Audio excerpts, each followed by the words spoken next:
Urban Knights Update is next. Coming up, big news from the Republican Party. Another senator is calling it quits. Recent college graduates who are under the gun to find a job before they have to leave the country.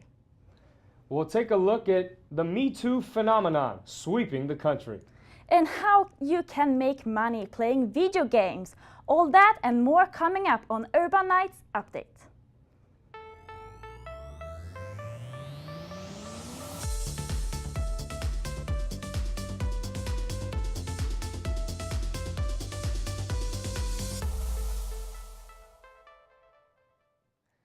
Hi there, and thanks for joining us here at Urban Knights Update. Alma Tadenthrop is joining me.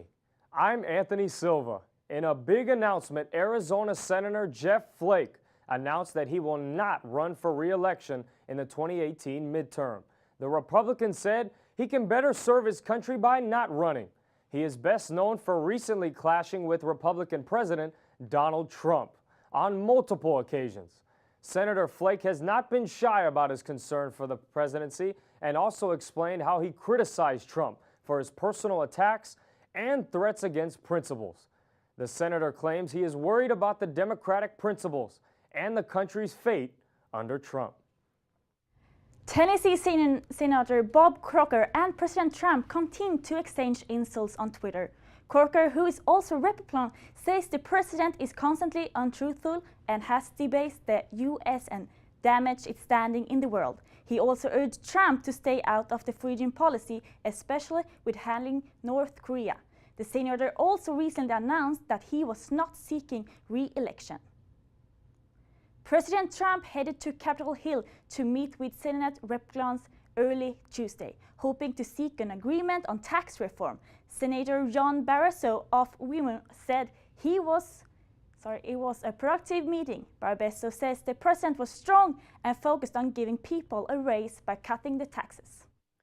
Major Senate Republicans have begun to privately discuss details about an immigration plan that will help protect the immigrants we refer to as Dreamers. The Dreamers are set to lose their work permits early next year, which is when the deportation process will begin. However, influential GOP senators are eagerly working to find a solution that will allow the Dreamers to stay. Nearly 24 major tech companies are planning a launch to demand legislation that would help give Dreamers permanent residency. Just to name a few, Amazon, Intel, and Uber are all backing up the Dreamers. The Coalition for the American Dream will make Congress to pass big-time legislation that will allow them to continue working in the United States. The U.S. has the world's largest international student population with more than 1 million students. OPT is one of the opportunities offered for full-time international students. Putri Tangyong has more. One of the opportunities that international students can get in the U.S. is OPT, Optional Practical Training, a work permit for international graduate students for a duration of 1 to 3 years. Under the current president's administration, international students feel that it is more difficult for them to get a job. After graduating from UC Berkeley, Laras is afraid that she will have to return home because she has not received any job offers within the time limit. The requirement for this OPT is that once you get the card, you'll have to find a job within 3 months. And sadly, I received mine like 2 months ago, but now I only have 1 month to look for this impossible job. Considering this new administration, which is the Trump administration, as we all know, really focus on the employment of the natives, the locals, because compared to a lot of my friends who graduated years before me, which is under the previous administration, got the OPT relatively easier compared to mine.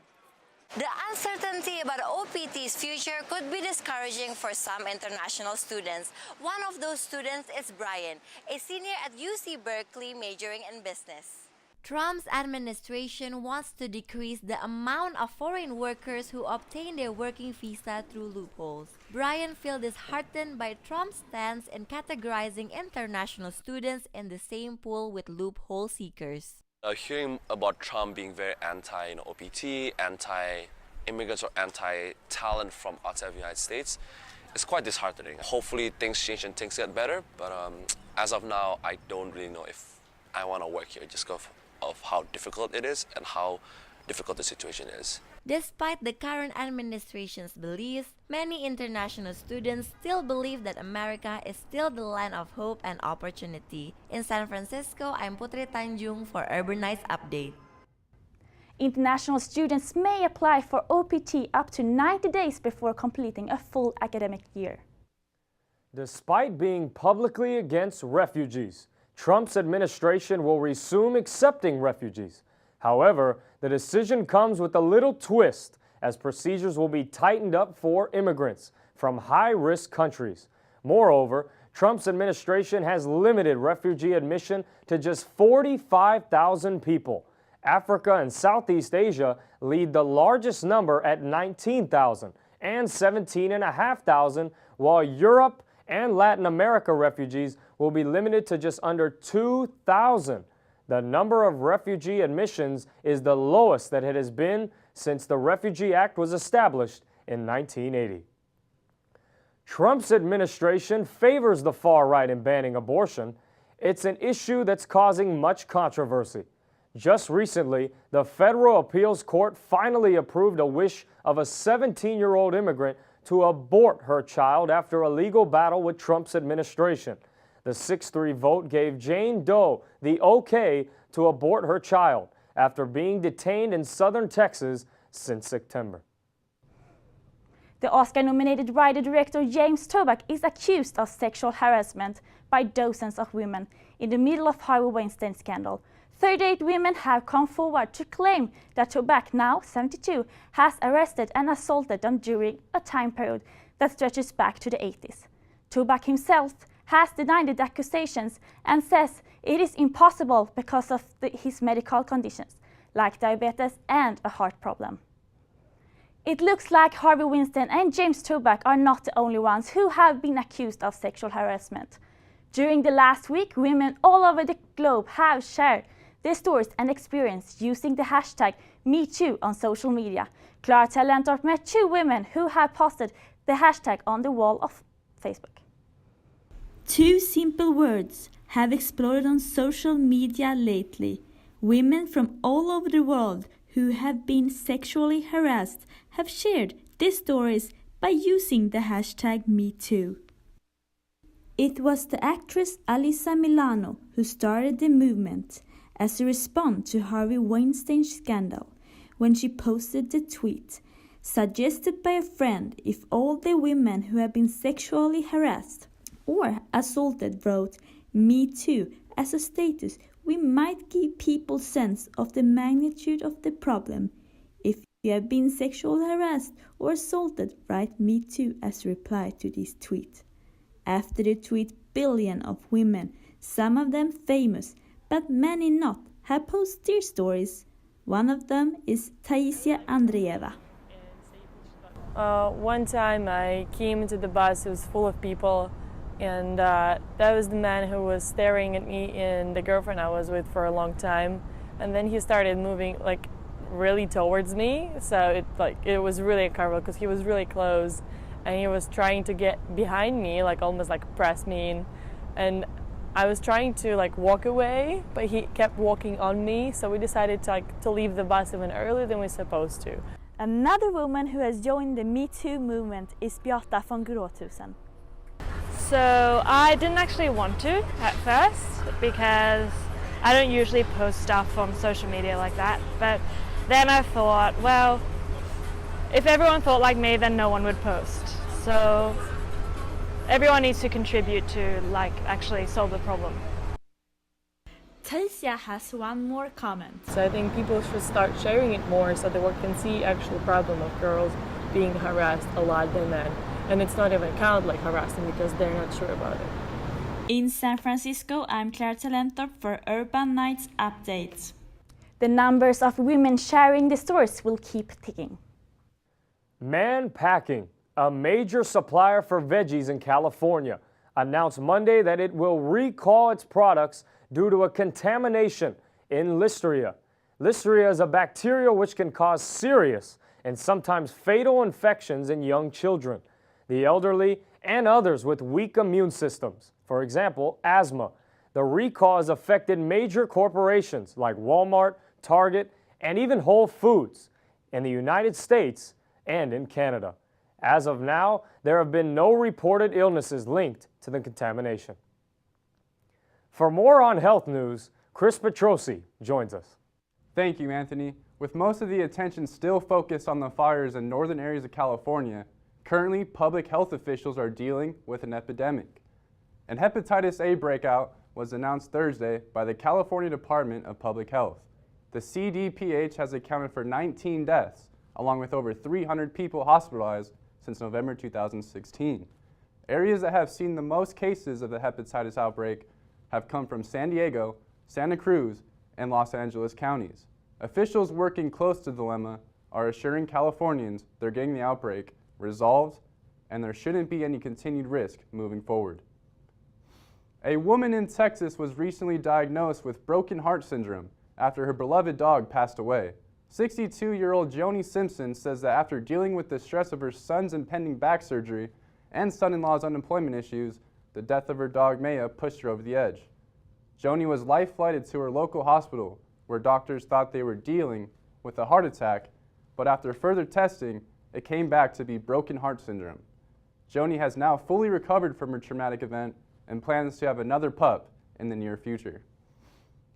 This one is for all your parents out there.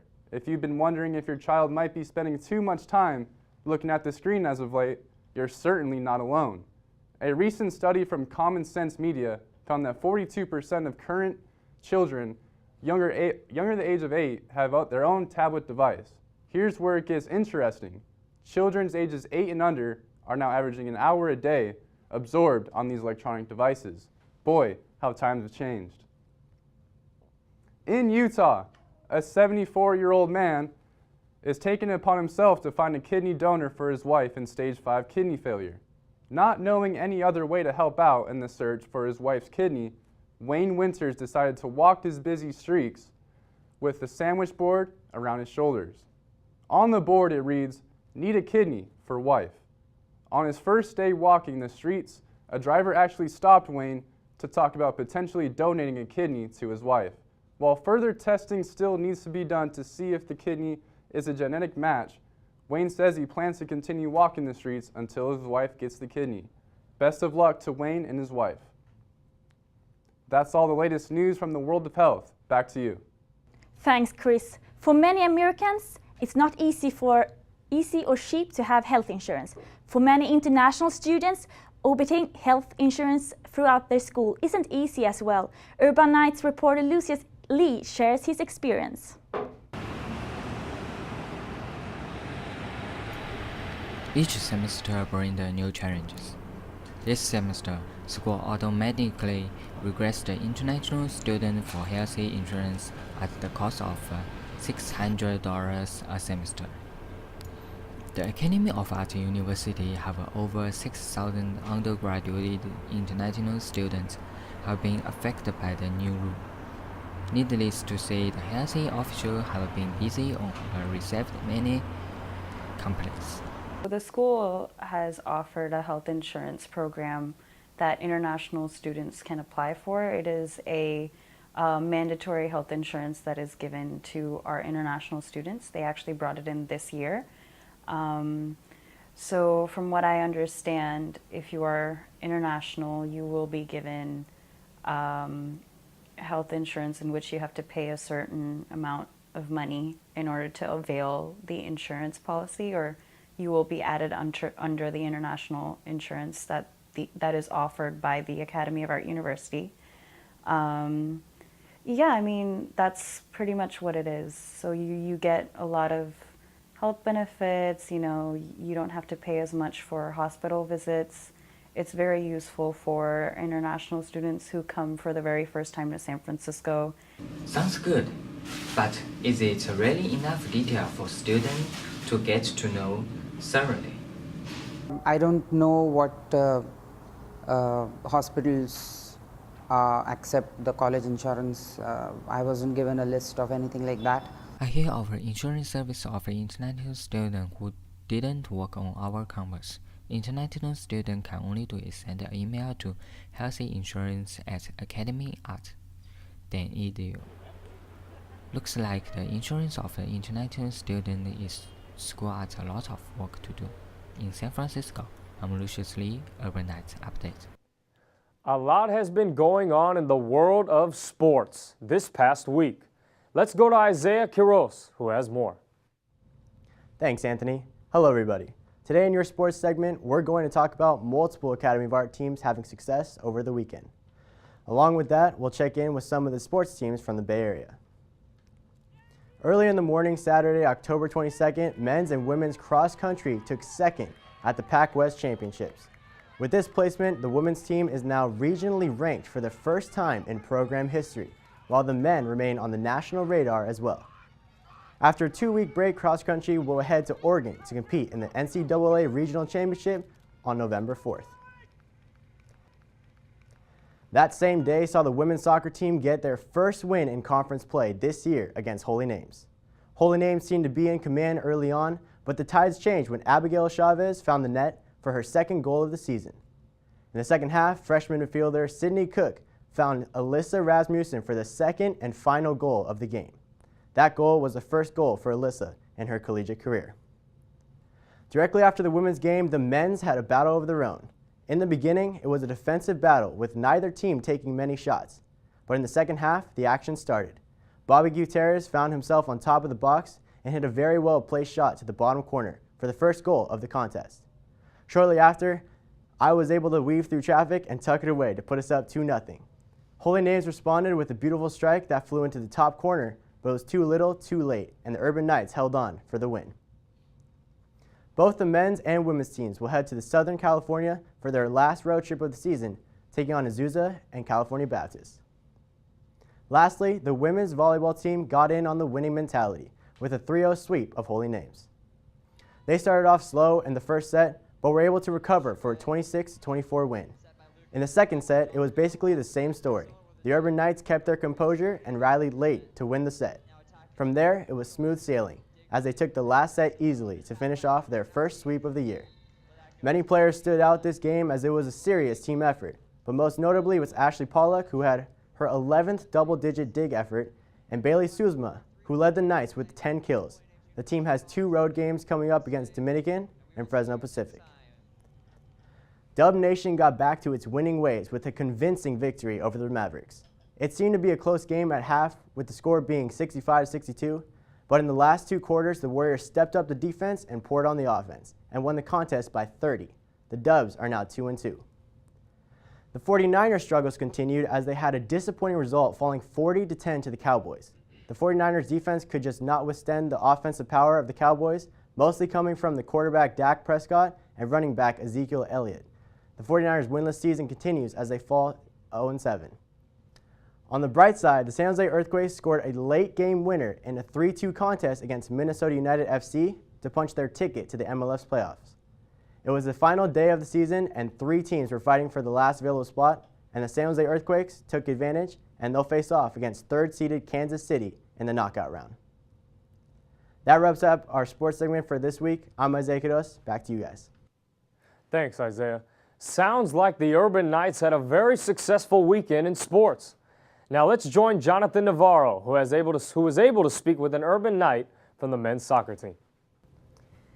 Thank you so much. I'm Jonathan Navarro, and I have the pleasure here to speak with Dominic Perichin. Dominic Perichin is a soccer player for the Academy of Art men's soccer team. And so, Dominic, this is your 4th year here, correct? That is correct, yeah. How would you explain the ride and the process of making it to the collegiate level? Well, it was definitely a lot of hard work. I had to play club level soccer, as you may know. High school as well, I did that. Just had to really keep working and pushing it every day because the collegiate level was way different than club level or high school level. Nice. And you are a senior, so freshman year was 4 years ago. How does that feel? Honestly, I can't even believe it. It feels like it was just yesterday. The season goes by so fast, and not many people realize how fast it goes by until they're finally there at the end. Yeah. Wow. So freshman year, What was the hardest thing about adjusting to the college game? I would say the biggest adjustment was the speed of play, definitely. It's a lot faster than club level or anything like that, and especially here in America, I know they play maybe a different style in Europe, but in America it's a lot more direct and definitely a lot more fast-paced. Yeah. Would you say that you've grown as a soccer player at these 4 years here? Yeah, definitely. This is the highest level I've ever played at, so I'd say freshman year to now I'm a lot better than I was. That's definitely good to hear. What are some of your best moments? I mean, senior year is wrapping up right around the corner. What are some of the best accomplishments thus far for you? Wow, I had a lot with the team, but I'd say one of my most memorable moments was winning the MVP last year for the team. I know the team votes for it, so it meant a lot more knowing that the guys were looking up to me, and I was able to, push the team forward, and they saw me as the MVP of the team. It was really cool. That's awesome. This year, you guys went to Hawaii, right? Correct, yeah. Did you go 2 years? I did. I went both years. Oh, it's nice. It's nice. Yeah. So what's coming up soon with the season wrapping up? What do you have to expect? What are your expectations? Well, we have the last 4 games, or 5 games actually, because now we have a rescheduled game against Concordia from Irvine, and that's going to be a tough week. We got 3 games in 4 days, so just mentally preparing for that, trying to finish strong and get as many points for the table as possible. Nice, nice. Well, good luck with that. Thank you. Thank you guys so much. This has been a pleasure talking to you, Dominic. Thank you, Johnny. And back to you guys. Thanks, Jonathan and Dominic. Video games addicts can now make a life-supporting income. After all these years, the video game industry has proven every doubtful parent wrong. Video games are officially not a waste of time. Reporter Elena Siemens has the story. League of Legends, the most played video game in the world. Winnie Dong is an avid League of Legends gamer. So they have the World Championship competition. Right now it's happening in China, I think. And they have like professional gamers from all over the world to go to China and like fight against each other and fight for the World Championship. 15,000 people fill the arena for 2 days to watch professional gamers play. Top gamers make millions and travel on international athletic visas.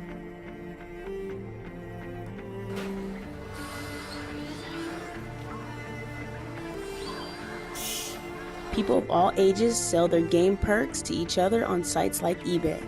With the increase in revenue in the game industry, people are making lifestyles out of playing video games. Wouldn't you just love to have a life where you have to do nothing besides play video games? Don't get excited too quickly. It takes a lot of time and dedication. Graham had the answers we were looking for.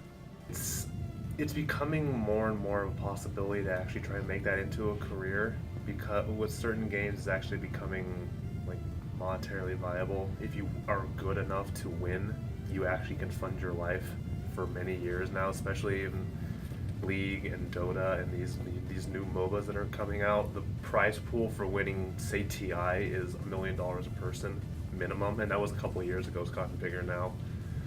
But the people who win TI are the 5 people in the entire world once a year. It takes a amount of consistency with one game for unless there's maybe a couple of other people who have gone between RTSs and MOBAs because they're very similar. I am Elena Simon with KR Update. Thanks for watching. The video game world is in full speed. New platforms are developing and there is no sign of slowing down. Today's entertainment includes some controversial topics and some up-and-coming new movies that are not at all what they appear to be. Sterling Hawkins joins us with details. Being skinnier for Kelly Clarkson wasn't as healthy as we all thought. Kelly Clarkson wasn't just losing weight for fun, she was battling suicide and depression. She was forcing herself to go to the gym and run constantly. She wanted to make clear, though, that being skinny isn't what made her sad, but how she became skinny is what caused the stress in her life. She is now raising 2 children happier mentally and physically. Today is the premiere of The War for the Planet of the Apes. This is the third in the series. There is conflict between humans and other intellectual animals, but behind the scenes is where it becomes more impressive. The actors wear suits that have reflectors, and on their faces, they have markers to show tiny expressions. Let's take a look at that in action. A better world will emerge out of the blood and carnage of the past. A world founded upon faith and understanding. A world dedicated to the wish for freedom, tolerance, and justice.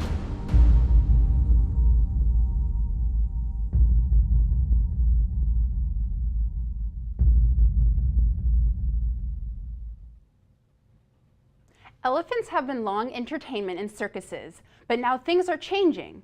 New York Governor Andrew Cuomo signed an act that prevents any elephants from being used in any entertainment. This will allow elephants to live happier in a less stressful and less violent environment. This move, he says, can double the lifespan of the precious animal. In 2 weeks, Thor Ragnarok is going to be released. The movie seems to be playing in a more humorous light than the other Avengers side stories. Chris Hemsworth's famous trailer line in the movie, "We know each other, he's a friend from work," is actually a suggested line given from Darcy, a Make-A-Wish kid. Let's take a look.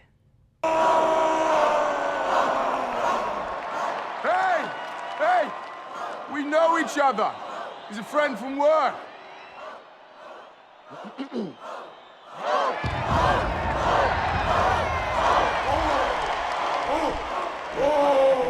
Where have you been? Everybody thought you were dead. There's so much has happened since I last saw you. I lost my hammer, like yesterday, so that's still pretty fresh. Loki's alive. Can you believe it? He's up there. Loki, look who it is. Solange had a braided up hairstyle that the Evening Standard took out, and she was not so pleased with the magazine photo results. Solange's hair was a small braid that goes in a circle on top of her head. They thought the braid took away from her face, but Solange was adamant about it staying.